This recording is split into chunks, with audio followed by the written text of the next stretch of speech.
Gives it back for Morin. Walking to the middle. Morin shoots. They score!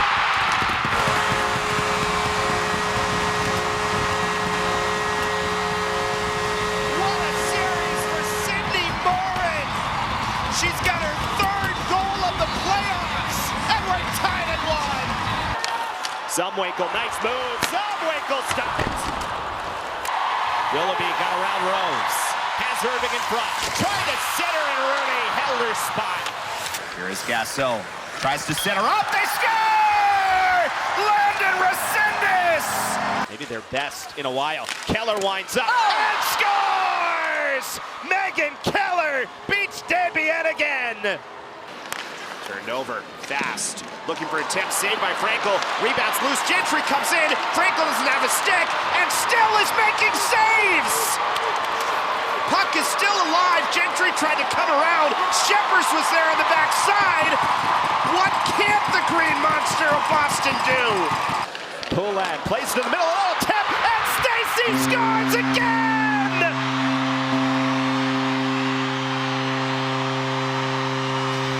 Laura Stacey with the hat trick, and we're tied at 4.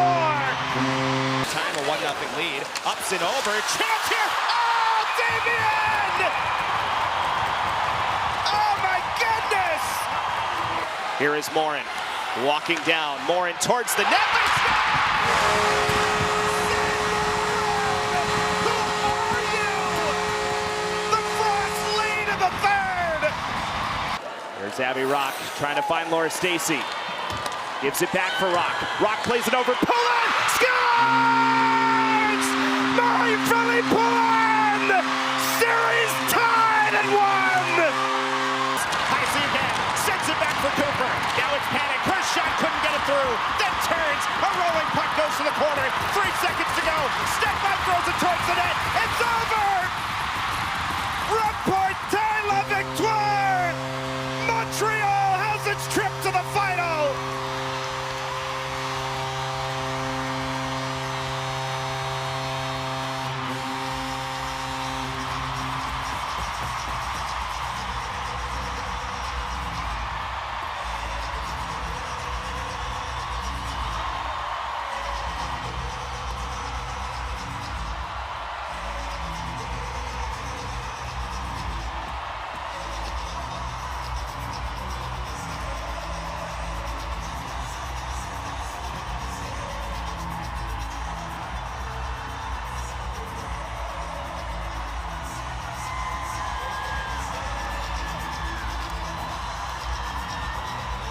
The curse of the higher seed is over. The reign of the Frost comes to an end. And for the first time, we have an all-Canadian Walter Cup final between Montreal and Ottawa. Ice hockey teams from Boston and Montreal have been competing on Causeway Street since 1928. And tonight, 98 years after that first Bruins-Habs game next door, we get to witness history as the Boston Fleet call TD Garden home for the first time. Send it up to the booth to the 2 people calling today's game, Eric Galanti and Becky Keller. Rob, thank you so much. Good to be back with you. Becky, I think let's stay on Rob's theme of what did we learn. And one of our questions going into Game 1 was, would we see this playoff Minnesota team from the last couple of years, the 2-time champs, or would we see the team that frankly struggled down the stretch of the season? We got playoff Minnesota. We absolutely got playoff Minnesota. Rob, thank you so much. You good? You rested? You ready to go? I'm feeling all right. I got my rest in. Hopefully these athletes did too.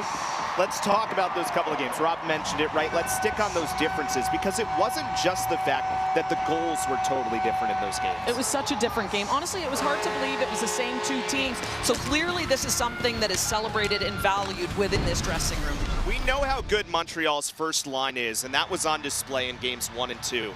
But in game number 3, you saw the thing that might be the difference between this Montreal team versus the ones the last 2 years, and that is their depth scoring ability. They have certainly changed the narrative narrative. Monday, they were completely geared up, walking to practice in the blizzard. Aiden Celebrini being the man of the hour there, practically saying, yeah, we don't mind the snow. We'll endure it. We got to get our work in. And they were committed, making the trek there in the blizzard. We'll see how committed they are on this PK, Eric. We can see the backstory, but it's almost better not to because it's funnier that way. But there was an event going on at Aganis, so BU had to practice at Walter Brown as we watch BC on the power play. They still usually dress, though, in their dressing room in Aganis, and they usually just walk across campus to Walter Brown, so that's what they did.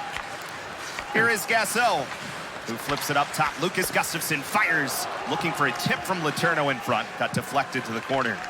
Conmee back for Gustafson, and Conmee once more walking down for Letourneau, who spins away from the goal. Conmee again. Gustafson for Ryan Conmee, walks in across. Hagen's good save, Yegorov. And great rebound control, you had Letourneau sitting right there in the slot, waiting for that rebound, and Yegorov able to steer that one a little higher. BU gets the clear. Even from that tough angle, we have seen Hagen score from there on the power play, and that's an excellent save by Mikhail Yegorov. Hagens pokes it forward, but McCarthy spins around the net, and it's cleared, and a chance here. Merrill, shorthanded, scores! Ben Merrill with BU's ace shorty of the year, and the Terriers have a 1-0 lead. BU is known as a hyper-aggressive penalty-killing team. They can attack shorthanded, and this one, just a random puck that's thrown up there. Merrill's in back of the D, and when BC's defender tries to stop that puck, he actually slows it down for Merrill, who picks it up in stride, fires it right under the crossbar, and a 1-0 lead for the Terriers. Well, this BU penalty kill made a really important adjustment last year, kind of mid-season. They really struggled early in the year. Stiga comes in, it's open across. Yegorov comes way out, and he makes the save. Jay Pandolfo said, we're just sitting back too much. We have to be more aggressive. And we are doing that understanding that it's going to mean we're going to give up some opportunities, but we feel like it's just better for what we're trying to do. And it has totally worked. Admittedly, the last 4 games they've struggled, but they were basically 85% from January 1st across a whole calendar year to, mid-February until the last couple of games here where it struggled a bit. And it is I talk about the shorthand ability, but when you have a goaltender that you trust back there, you'll be okay with the letting up a few shots. The ability to counter 8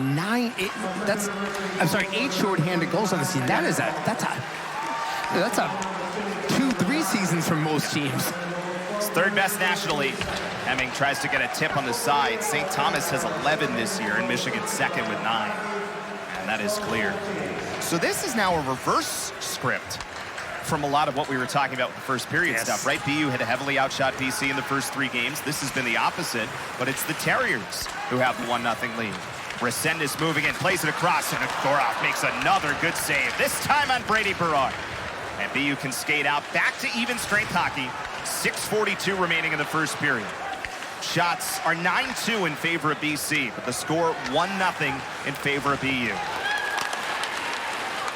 LaBelle with an outlet for Willoughby. LaBelle centers right in front, backhand chip, rebound, Rooney keeps it out. 2 tries at it. Gosling now trying to get around Jaguar, lost her footing and a penalty.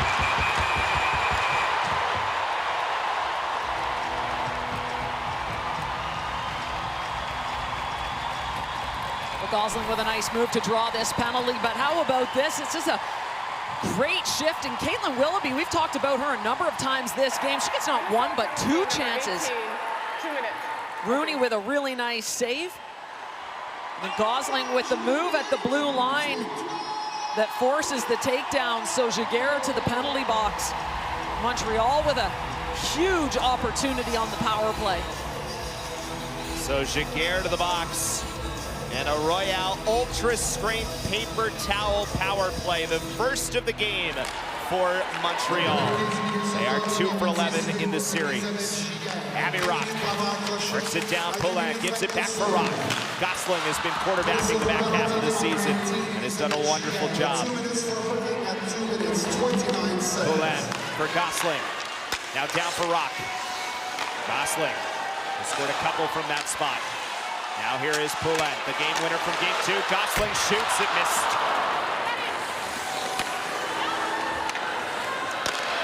Gosling back for Ambrose. Ambrose on the ground, Poulin, her shot, she scores!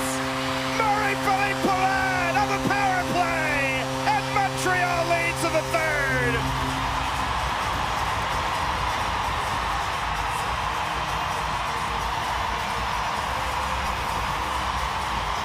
Well, she does it again. This time she just picks this corner. Some nice movement at the top. Cross-seam pass. Rooney does not get all the way back across to seal that post. And Poulin just picks that corner, puts it top shelf. What a beautiful shot. How about this pass from Ambrose? Just finds that seam. Diagonal down to Poulin. She's not at a good angle there either as a left-handed shooter. That's a tough shot. She finds it. Second goal of the series, and 4th point for Poulin. 3rd power play goal of these playoffs for Montreal. And even through the last couple of years where Montreal has not come out on top of series, they've been very good on their power play in the playoffs. It has been a weapon for them. And they've now scored 3 times, the first 2 in game number 1, and now Poulin scores here. Montreal by 1. Poulin scores from Ambrose and Gosling at 3:06 of the 3rd period.